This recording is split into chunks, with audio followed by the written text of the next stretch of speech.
Hello বন্ধুরা, কেমন আছো? আশা করি সবাই ভালো আছো। আমরা খুব ভালো আছি। এখন কিন্তু বর্ষাকাল, আর বর্ষাকালে সবার ঘরে ঘরে যেটা সবথেকে বেশি হয় সেটা হলো ইলিশ মাছ। আর অন্যবার তুলনায় এবার কিন্তু ইলিশ মাছ বাজারে প্রচুর উঠেছে।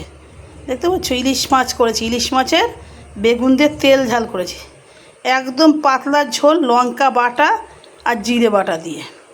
দুর্দান্ত টেস্টি এই রেসিপি। যদি তোমরা খেতে চাও আমাকে জানিও, আমি তোমাদের রেসিপিটা দিয়ে দেবো। দেখো, আর তার সঙ্গে আছে সোয়াবিন। যেহেতু আমার বাড়ি একটা বাচ্চা আছে, সে খায় না ইলিশ মাছ, তার জন্য হলো সোয়াবিন।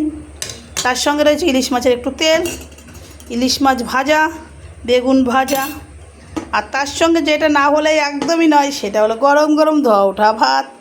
আজকের দুপুরের মেনুটা কেমন লাগলো জানাবে। দেখা হচ্ছে পরবর্তী ভিডিওতে তোমাদের সকলের সঙ্গে। মেনুতে রয়েছে ভাত, মাছের ঝোল, সোয়াবিন, সঙ্গে মাছের তেল। এটাই আজকে দুপুরের মেনু। সবাইকে ধন্যবাদ জানিয়ে চলে যাচ্ছি।